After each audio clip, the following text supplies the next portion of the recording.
My pleasure. All right, very sad news today for our Fox News family as we learn more about the failing health of our dear friend Charles Krauthammer, the Pulitzer Prize-winning political analyst, revealing he is in the final stages of a battle with cancer. Krauthammer releasing this statement earlier. Recent tests have revealed that the cancer has returned. There was no sign of it as recently as a month ago, which means it is aggressive and spreading rapidly. My doctors tell me their best estimate is that I have only a few weeks left to live. This is the final verdict. My fight is over. Joining me now is Bret Baier. He's anchor of Special Report. And Bret, I know how close you have been to Charles over the years, how he has been not only just on your panel, but he has certainly been like a mentor to you. And I love all the stories that you have of all the fun that you've had with Charles over the years, all that you've learned from him. You're coming off of a great, lovely story last night of the Capitals winning. So congratulations on that. But I did want to have you on in the hours before Special Report for you to give us your thoughts on Charles's news. Yeah, you know, I shared this with you days ago, and frankly, it takes your breath away because we were ready to start making plans for him to be back on the panel. He had, you know, turned the corner.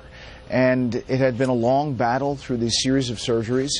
And I told him that I was ready to roll a satellite truck, and Fox was, to wherever he was to get him on the air as soon as we could. Because his voice is missed, Dana, every day. His voice and his thoughts and his words are really missed. But what you didn't know was what was happening behind the scenes in the commercial breaks. He was the funniest. Dry sense of humor, and he could make the panel crack up at a moment's notice.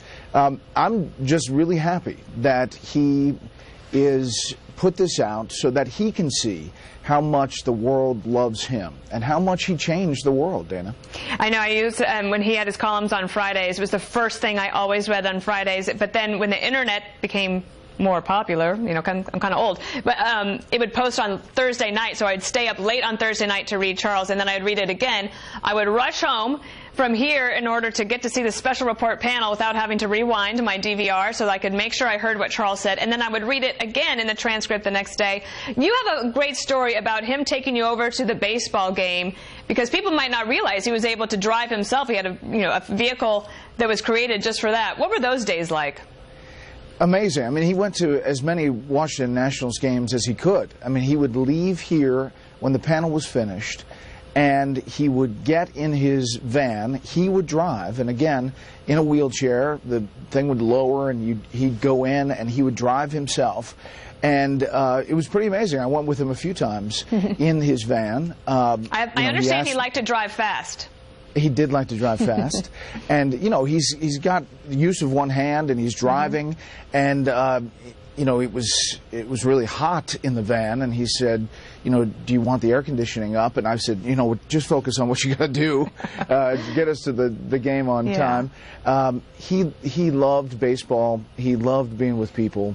And, you know what, Bret? I also want to be. I only have about a minute left, but I wanted to ask you about what it was like when you took over for Brit Hume, and the kind of advice and support that Charles gave you. Yeah, he said, I'm with you. I'm your first baseman, as much as you'd need me. And I told the executives at Fox, I'd like to have Charles on 5 days and a week. And they said, well, maybe 4. And then they said, sure, have him on 5. Because the viewers loved him. Everything he said, he was like an op-ed. Every time he talked. And that was organic. That was Charles. It was not, you know, staged. That's how he thought things through. A very special person. His book is Things That Matter, a collection of all of his great works. If you haven't yet read that, be sure to pick that up. And Charles, if you're watching, just know how much we love you. Thanks, Bret. We do. Thanks, Dana.